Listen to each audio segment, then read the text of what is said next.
नमस्कार बच्चों। आज हम शुरू करेंगे हिंदी भाग 1 पाठ 4 तेनालीराम की चतुराई। बच्चों, पिछले हफ्ते हमने ये पाठ शुरू करा था, तो आइए अब हम इस पाठ को आगे पढ़ना शुरू करते हैं। एक दिन बादशाह रोज़ की तरह सैर को निकले। साथ में एक नौकर भी था जिसके हाथ में अशर्फियों की थैलियाँ थीं। बादशाह ने देखा कि सड़क के किनारे एक बहुत बूढ़ा व्यक्ति गड्ढा खोदकर उसमें आम का पौधा लगा रहा है। उस व्यक्ति की कमर झुकी हुई थी। बादशाह ने उसके पास जाकर कहा, बूढ़े मियाँ, ये क्या कर रहे हो?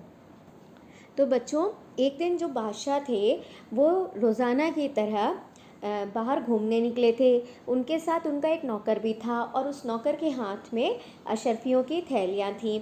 पुराने ज़माने में जो सोने और चांदी के सिक्के चला करते थे उन्हें अशर्फियाँ कहा जाता था। तभी बादशाह ने देखा कि सड़क के किनारे जो है एक बहुत ही ज़्यादा बूढ़ा व्यक्ति जिसकी की कमर भी झुक चुकी थी, वे गड्ढा खोदकर उसमें आम का पौधा लगा रहा था। तो बादशाह ने उसके पास जाकर कहा कि अरे बूढ़े मियाँ, तुम ये क्या कर रहे हो? आम का पेड़ लगा रहा हूँ। इस इलाके में यह पेड़ कम पाया जाता है, इसलिए अच्छी बिक्री होगी, बूढ़े ने कहा। लेकिन आपकी उम्र तो काफ़ी अधिक है, इस पेड़ के फल खाने के लिए आप तो होंगे नहीं, फिर इस मेहनत का क्या लाभ? बादशाह ने कहा। तो बादशाह की बात सुनकर उस बूढ़े ने कहा कि मैं यहाँ पर आम का पेड़ लगा रहा हूँ क्योंकि इस इलाके में आम के पेड़ बहुत कम पाए जाते हैं। तो जब ये पेड़ बड़ा होगा तो इससे फल बहुत ज़्यादा होंगे और इसके बाद जो है उनकी बिक्री भी अच्छी होगी। तो बूढ़े ने ये बात बादशाह से कही। तो बूढ़े की बात सुनकर बादशाह ने कहा कि पर तुम्हारी उम्र तो बहुत ज़्यादा है और मुझे नहीं लगता कि इस पेड़ पर फल आने के बाद और उसे खाने के लिए आप जीवित भी होंगे, तो फिर आप इतनी मेहनत क्यों कर रहे हैं? आलम पना, मेरे अब्बा जान ने जो पेड़ लगाए थे उनके फल मुझे खाने को मिले। इसी तरह मेरे द्वारा लगाए हुए पेड़ के आम कोई और खाएगा। जब मेरे लिए अब्बा जान ने पेड़ लगाए तो मैं दूसरों की खुशी के लिए ऐसा क्यों ना करूं? बूढ़ा बोला।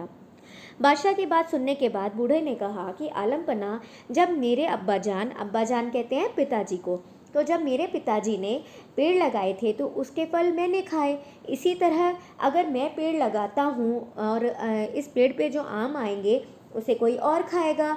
जब मेरे लिए मेरे पिताजी ने आम के पेड़ लगाए तो इसीलिए मैं दूसरों की खुशी के लिए ऐसा क्यों ना करूं? हमें आपकी बात पसंद आई। बादशाह के कहते ही नौकर ने 100 अशर्फियों की थैली बूढ़े को दे दी। बादशाह सलामत बहुत मेहरबान हैं, बूढ़े ने कहा। सब लोग पेड़ बड़े होने पर फल खाएंगे, पर मुझे इसे लगाने से पहले ही फल मिल गया है। दूसरों की भलाई करने के विचार का नतीजा ही कितना अच्छा होता है। तो जो है बादशाह ने बूढ़े की बात सुनकर कहा कि हमें आपकी बात बहुत पसंद आई।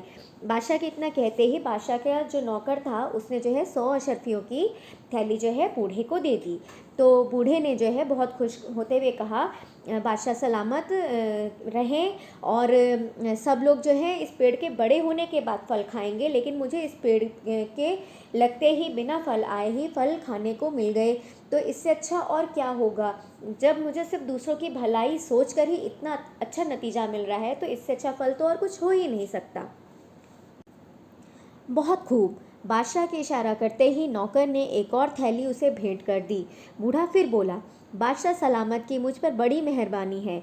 ये पेड़ जब जवान होगा तो साल में एक बार फल देगा, पर आलम पना ने तो इसे लगाने के एक ही दिन में 2 बार मेरी झोली भर दी। फिर बादशाह को बूढ़े की बात बहुत पसंद आई, तो बादशाह ने फिर उसकी तारीफ़ जैसे ही की और अपने नौकर की तरफ इशारा करा, तो नौकर ने तुरंत दूसरी थैली भी उस बूढ़े को दे दिया। तो वो बूढ़ा फिर बोला कि बादशाह सलामत ने मुझ पर इतनी मेहरबानी करी है।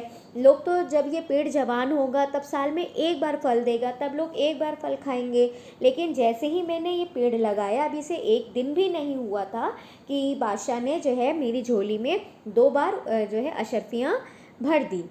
बादशाह ने इस बार भी खुश होकर उसे एक थैली देने का आदेश दिया और हंसते हुए अपने नौकर से कहा कि चलो यहाँ से, नहीं तो ये व्यक्ति हमारा खजाना खाली कर देगा।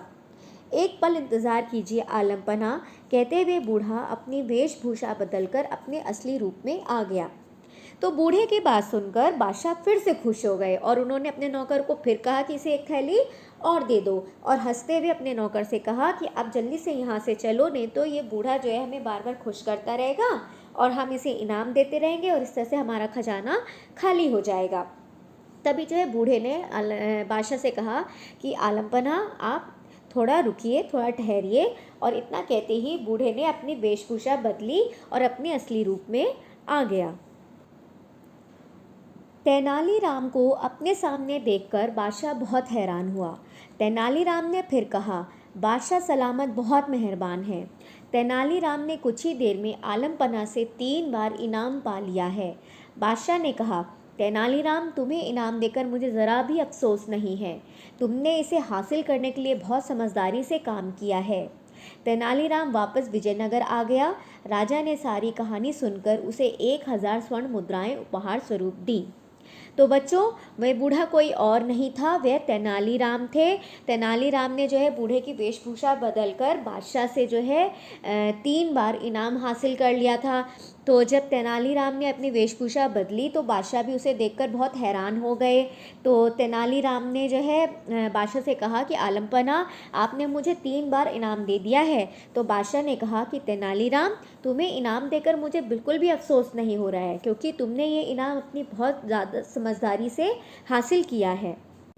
क्योंकि बच्चों, जब तेनालीराम बादशाह के दरबार में आए थे तब बादशाह ने ये ऐलान करा था कि तेनालीराम की चतुराई पर कोई हंसेगा नहीं, कोई हंसेगा नहीं तो बादशाह को जो है तेनालीराम को कोई उपहार नहीं देना पड़ेगा। लेकिन बच्चों, तेनालीराम ने क्या करा, उन्होंने जो है समझदारी से और चतुराई से काम लिया और बादशाह से इनाम भी ले लिया, और वो भी एक बार नहीं, 3 बार जो है बादशाह को तेनालीराम को इनाम देना पड़ा। तो बादशाह भी मान गए कि तेनालीराम बहुत ज़्यादा चतुर हैं और बहुत ज़्यादा समझदार हैं।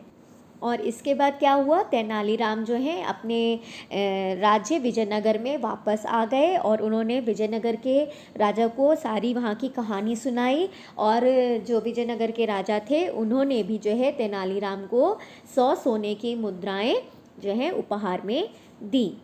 तो बच्चों, इस तरह से ये पाठ यहीं पर समाप्त होता है। धन्यवाद।